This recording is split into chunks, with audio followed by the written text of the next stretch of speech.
sebelum saya ke sini tuh saya nelpon teman-teman saya yang ada di asuransi, Pak.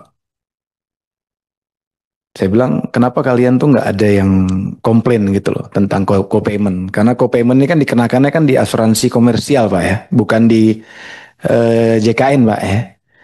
Artinya komersial eh, mendapatkan apa namanya tambahan biaya paling tinggi 300.000 untuk rawat jalan, untuk rawat inap 3 juta, begitu Pak ya. Dia bilang katanya, saya mau ngomong apa Pak? Ya kalau udah dapet SEOJK begini kita ikut aja sebagai asuransi swasta. Ini menarik Pak, fenomena ini menarik di kalangan kita Pak ya. Kalangan kita itu menerima dengan kenyataan yang ada. Padahal sebetulnya hal tersebut tuh sedikit banyak ya kalau nggak dikaji dengan baik ya. Itu sebetulnya bisa merugikan Pak. Kenapa saya bilang merugikan? Bapak pernah ngerasain namanya klaim asuransi, Pak ya? Klaim asuransi ini ruwetnya minta ampun. Dicek dulu, di-tag lagi kemana ke cek lagi ke rumah sakitnya, kemudian dan lain sebagainya. Saya lagi kebayang co-payment ini akan menambah kerumitan lagi kalau nggak dikaji dengan baik. Sebetulnya akar permasalahannya itu di mana? Ini saya lihat skema non publik atau asuransi swasta di kita itu di halaman atau slide 4 itu 42,6%.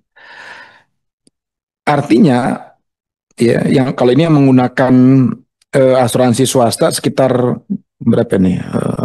8 tambah 5 tambah 10 ya kurang lebih hampir 20%. Kurang lebih hampir 20% masyarakat yang menurut kami akan dirugikan, Pak. Hampir 20% masyarakat yang bisa diambil lah dalam tanda petik tambahan biaya untuk pendapatan asuransi.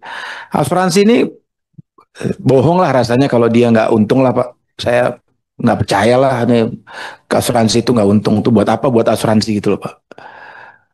Kalau katanya klaimnya lebih tinggi atau apa namanya daripada premi yang dibayarkan, alah itu bohong lah, itu saya nggak percaya lah. Itu akal-akalan aja lah itu. Jadi saya fokusnya saya adalah di konsumen sebetulnya Pak. Kita melindungi konsumen. Kita melindungi rakyat yang 20% yang menggunakan asuransi swasta ini yang nantinya dikenakan co-payment 10%. Tolong Pak ini dikaji lagi Pak. Ini masyarakat 20% ini itu kalau dikali berapa juta hitung aja Pak 20% total 10%.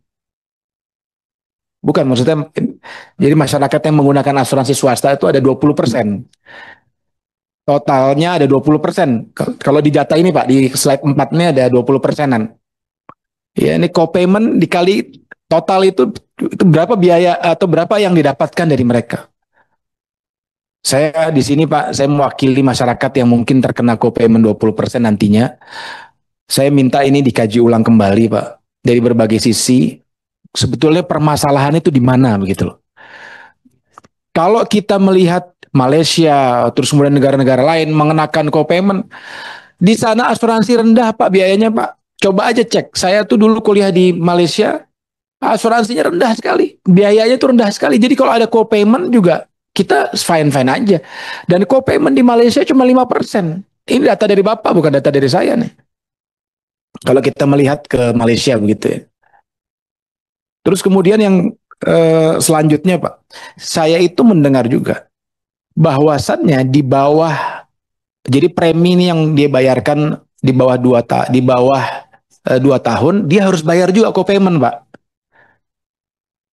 Jadi kita udah bayar asuransi nih, tapi belum 2 tahun kita misalnya ya takdir Tuhan gitu ya, takdir Allah atau sakit atau apa, dengan biaya yang tinggi, dia juga harus tetap bayar. Sekian persen, saya nggak kurang tahu berapa banyak, 10%. Nah ini siapa nih yang membuat peraturan ini gitu loh? Apakah OJK atau internalnya mereka, internal insurance gitu loh? Yang harus kita pahami bersama itu yang mana sebetulnya? Nah, kalau itu OJK, misalnya itu OJK di bawah dua tahun lah, kemana aja kita baru dengar sekarang gitu kan? Hmm.